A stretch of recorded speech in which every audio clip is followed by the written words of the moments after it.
Hi friends, welcome back to channel Vinod's Kitchen. இன்னைக்கு வீடியோல நம்ம சில்லி சிக்கன் ரெசிபி தான் பார்க்க போறோம். ஆந்திரா ஸ்டைல்ல. வாங்க எப்படி பண்றதுன்னு பார்க்கலாம். வீடியோக்குள்ள போலாம். அதுக்கு முன்னாடி சேனலை சப்ஸ்கிரைப் பண்ணாதவங்க ப்ளீஸ் சப்ஸ்கிரைப் பண்ணிக்கோங்க. பக்கத்துல இருக்க பெல் ஐகானையும் மறக்காம பிரஸ் பண்ணிக்கோங்க. சிக்கன் வந்து 1/2 kg எடுத்து மஞ்சத்தூள்லாம் போட்டு நல்லா வாஷ் பண்ணி எடுத்து வச்சிருக்கேன். அதில் 1/2 டீஸ்பூன் அளவு சால்ட்டு சேர்த்துக்கோங்க. ஒரு 1/2 லெமனோட ஜூஸி அதோட சேர்த்து நல்லா வந்து மிக்ஸ் பண்ணி விட்டுக்கோங்க.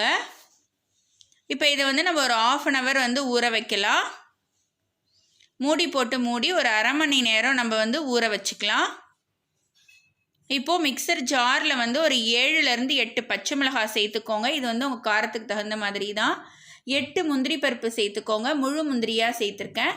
கொஞ்சமாக கொத்தமல்லியும் புதினாவும் இந்த மாதிரி சேர்த்துட்டு தண்ணி எதுவுமே சேர்க்காத நல்லா பேஸ்ட்டை அரைச்சி எடுத்து வச்சுக்கோங்க. இப்போ ஒரு பேனில் வந்து 3லேருந்து 4 டேபிள் ஸ்பூன் அளவு எண்ணெய் சேர்த்துக்கோங்க.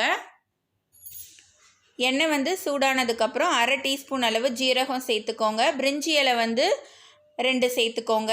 4-5 லவங்கம் சேர்த்துக்கோங்க. பட்டை வந்து 2 இன்ச் அளவு வந்து இந்த மாதிரி உடச்சி சேர்த்துக்கோங்க. 2 ஏலக்காவும் சேர்த்துக்கோங்க. இதெல்லாம் நல்லா பொரிஞ்சு வந்ததுக்கப்புறம் ஒரு பெரிய சைஸ் ஆனியனை நல்லா பொடியாக நறுக்கி சேர்த்துக்கோங்க.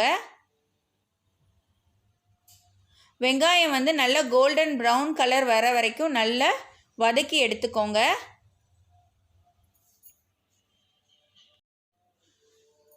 நல்லா வதங்கிடுச்சு பாருங்கள். இப்போ இதில் வந்து நம்ம சிக்கனை ஆட் பண்ணிக்கலாம். நம்ம ஊற வச்சுருக்கிற சிக்கனை வந்து இதோட சேர்த்துக்கோங்க.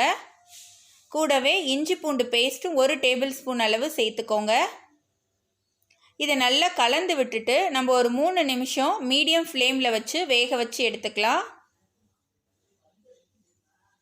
3 நிமிஷத்துக்கு அப்புறம் 1/2 டீஸ்பூன் அளவு சில்லி பவுடர் சேர்த்துக்கோங்க. 1/2 டீஸ்பூன் அளவு கரம் மசாலா, கொஞ்சமாக சால்ட்டு சேர்த்துக்கோங்க. 1/4 டீஸ்பூன் அளவு மஞ்சள் தூளும் சேர்த்துக்கோங்க. சால்ட் வந்து நம்ம ஏற்கனவே சிக்கன் ஊற வைக்கும்போது சேர்த்துருக்கோம். அதனால் பார்த்துட்டு உங்கள் டேஸ்ட்டுக்கு தகுந்த மாதிரி சேர்த்துக்கோங்க. இதோட 1/2 டீஸ்பூன் அளவு மல்லித்தூளும் சேர்த்து நல்லா கலந்து விட்டுக்கோங்க.